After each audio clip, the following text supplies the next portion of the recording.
The day my husband Daniel died, I lost more than just the love of my life, I lost my place in the world, at least according to my mother-in-law Eleanor Hamilton. What she didn't know was that while she was plotting to drive me from my home, I was about to become her worst nightmare, her landlord. My name is Olivia Hamilton, formerly Olivia Chen, and this is how I turned my mother-in-law's precious gated community into my own personal chessboard. I met Daniel at a charity auction 5 years ago. He was bidding on rare art pieces for his family's collection. I was there representing my family's investment firm, looking for networking opportunities. When he outbid me for a painting I'd had my eye on, he offered to let me visit it at his home. It was the smoothest pickup line I'd ever heard. Our courtship was a whirlwind. Within 6 months, we were married. Despite his mother's obvious disapproval, Eleanor Hamilton had expected her only son to marry someone from their social circle, not a nouveau riche businesswoman whose family had made their fortune in real estate rather than inheriting it.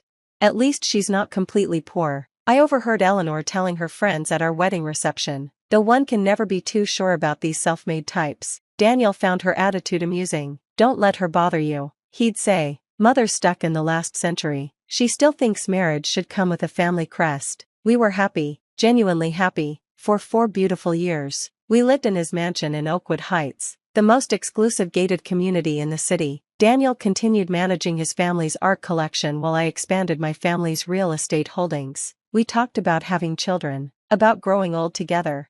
Then came the accident. Daniel was an experienced pilot, but even experience can't account for catastrophic mechanical failure. The private plane crash left no survivors. I was still in shock when Eleanor arrived at the mansion the day after the funeral, accompanied by her lawyer. This won't do at all, she announced, surveying the changes I'd made to the house over the years. We'll need to restore it to its proper condition. Excuse me? I managed through my grief.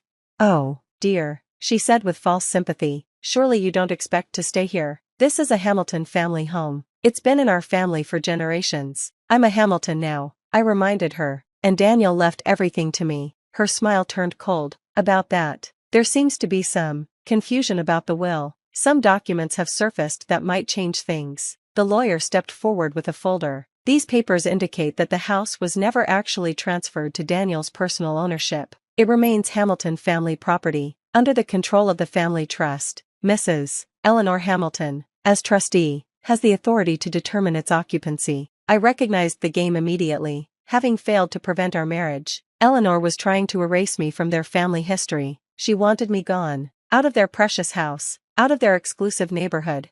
What she didn't know was that I'd learned about power plays at my father's knee. While she was plotting with lawyers, I was already 3 moves ahead. I'll need time to review these documents with my own lawyer, I said calmly. Of course, Eleanor smiled. Take all the time you need, until the end of the month. After they left, I made 2 calls. The first was to my father. Dad, remember how you always said Oakwood Heights would be a good investment? I think it's time. The second was to my lawyer, who confirmed what I already suspected. Eleanor's documents were legally questionable at best, but fighting them would be messy, public, and exactly what she wanted. I had a better idea. Over the next week, while Eleanor was busy spreading rumors about my imminent eviction among the neighbors, I put my plan into motion. My father's company, Chen Investment Group, began quietly approaching homeowners in Oakwood Heights with offers they couldn't refuse. The beauty of old money neighborhoods? Many residents are actually cash poor, land rich, and desperate for liquidity. By the end of the 2nd week, we had purchased 6 properties. By the end of the 3rd week, that number had risen to 15. Eleanor was so focused on pushing me out of Daniel's mansion that she never noticed her precious neighborhood was being bought out from under her, one multi-million-dollar property at a time. The day before her deadline for me to leave, I received the call I'd been waiting for. It's done, my father said. We now own 90% of Oakwood Heights, every property except the Hamilton mansion. I smiled, thinking of Eleanor's face when she realized what I'd done. Perfect. Time for phase 2. The first sign that something was wrong came when Eleanor tried to call an emergency meeting of the Oakwood Heights Homeowners Association. She'd been president for 15 years, ruling over the community with an iron fist and arbitrary rules about everything from grass height to acceptable shades of beige for exterior paint. She was in for a surprise. I'm sorry, Mrs. Hamilton, the association's secretary informed her, but the meeting has already been called by the new majority property owner. Eleanor arrived at the community center to find me sitting at the head of the table, in her usual seat. What is the meaning of this? she demanded. Please, take a seat, I smiled. As the representative of Chen Investment Group, which now owns 90% of the properties in Oakwood Heights, I'll be chairing this meeting. The color drained from her face as she looked around the room. The familiar faces of her social circle were gone, replaced by my company's executives and lawyers. This is impossible, she whispered. Actually, it was quite simple. Your neighbors were surprisingly eager to sell, especially those you've terrorized with fines and violations over the years. You can't do this. This is our community. Was your community, I corrected her. Now it's my investment property, and we're making some changes. I handed out new community guidelines. Eleanor's precious rules about acceptable paint colors, holiday decoration restrictions, and lawn maintenance schedules were gone. In their place were reasonable, modern guidelines that actually served the community rather than one woman's sense of superiority. You're destroying everything we built, Eleanor protested. No, I'm fixing what you broke. Did you know that half your neighbors were one HOA fine away from financial disaster? That your arbitrary rules were making people miserable? She sank into a chair, finally beginning to understand the magnitude of what had happened. Oh, and Eleanor? About the mansion. Her head snapped up. I had my lawyers review those documents you presented. Interesting thing about fraud, it's not just civil, it's criminal. Would you like to explain why Daniel's signature on those trust documents is dated 3 months after his death? The room went silent. Eleanor's lawyer, who had been quietly sweating in the corner, stood up. Mrs. Hamilton, I advise you not to respond to any questions at this time. Wise advice. I agreed, though a bit late. The forensic document examiners have already confirmed the forgery. I'm sure the district attorney will be very interested in their findings. What do you want? Eleanor asked, her voice barely a whisper. Want? I want you to understand exactly what you've lost. Your power over this community, your social standing, your ability to bully and manipulate people. It's all gone. I'll fight you, she threatened weakly.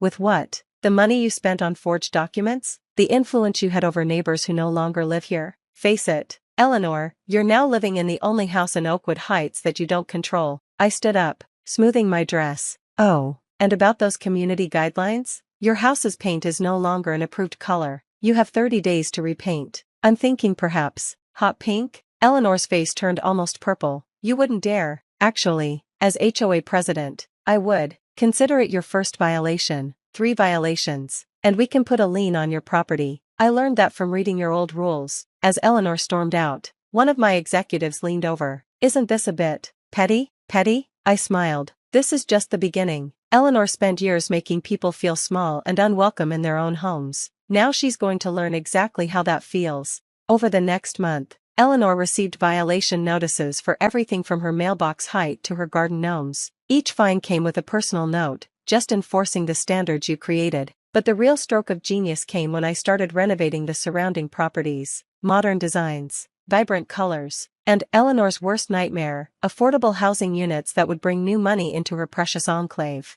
You're ruining the neighborhood's character, she screamed during one particularly heated confrontation.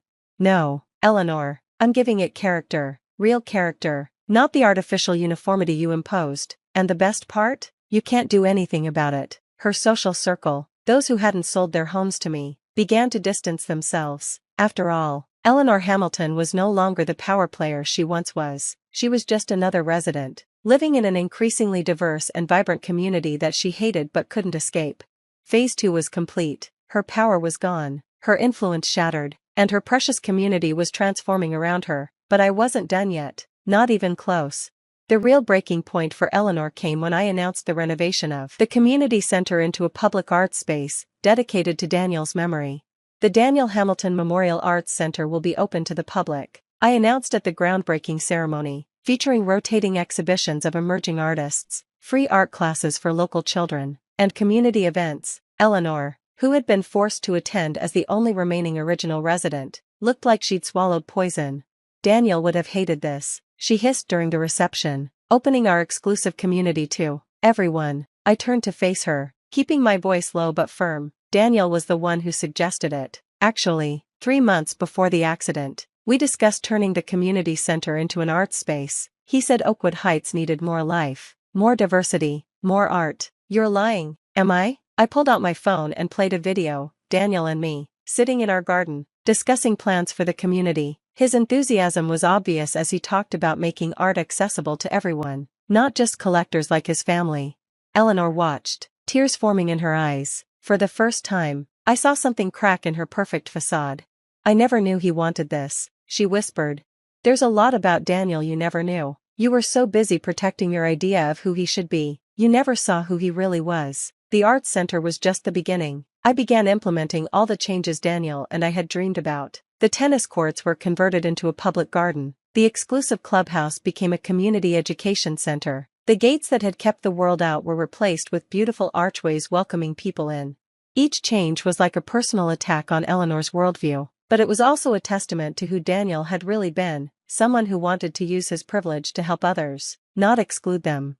One morning, 6 months after the arts center opened, Eleanor appeared at my door.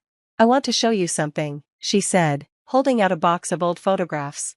Inside were pictures of Daniel as a child, playing in the mansion's garden, taking art lessons, beaming with pride at his first painting exhibition. He always loved art, Eleanor said softly, not just collecting it like his father and I did, but creating it, sharing it. I thought he'd outgrow it, become more practical, but he never did, I finished for her. No, he just learned to hide that part of himself from me. She looked up, her eyes wet. I did that, didn't I? Made him feel he couldn't be himself? It was the first real moment of self-awareness I'd ever seen from Eleanor Hamilton. It's not too late, I said carefully. The arts center needs volunteers for the children's programs. She looked startled. You'd let me, after everything I did? Daniel would have wanted you involved. He never stopped hoping you'd understand what really mattered. 2 weeks later, Eleanor taught her first art class to a group of wide-eyed 8-year-olds. I watched from the doorway as she helped them mix colors and hold brushes properly, sharing the knowledge she'd once reserved for only the right kind of people. The final phase of my revenge wasn't what anyone expected, not even me. Instead of destroying Eleanor completely, I forced her to confront who she was and who she could be. The woman who had tried to evict me was slowly being replaced by someone who actually contributed to the community. 1 year after Daniel's death, Oakwood Heights was unrecognizable. The uniform beige houses were now a rainbow of colors. The silent streets were filled with the sound of children playing. The arts center hosted exhibitions that drew people from across the city. Eleanor still lives in her mansion, but she's no longer trapped by it. She's transformed it into an art school for underprivileged children, using her expertise in fine arts to nurture new talent. Daniel would have loved this, she told me recently, watching a young girl complete her first painting. He does love it, I corrected her. Everything we've built here, it's his legacy, the real legacy, not the one you tried to preserve. Today, the Chen Investment Group owns most of Oakwood Heights, but we manage it as a trust for the community. The property values have actually increased, proving that exclusivity isn't the only path to worth. Eleanor and I will never be close, but we found a way to honor Daniel's memory together. She's learned that true value isn't in controlling others, but in helping them grow. And I've learned that sometimes the best revenge isn't about making someone suffer, it's about making them change. The mansion is still technically disputed property, but it doesn't matter anymore. It's being used exactly as Daniel would have wanted, as a place where art, community, and growth come together. Sometimes, when I walk through the arts center and see Eleanor teaching children about color theory and brush techniques, I think about how differently things could have gone. I could have destroyed her completely, left her with nothing but her bitterness and regret. Instead, I forced her to become a better person, and that was the sweetest revenge of all, because every time she helps a child discover art, every time she opens her home to the community she once tried to shut out, she proves that Daniel was right about what really matters. And that's worth more than any mansion.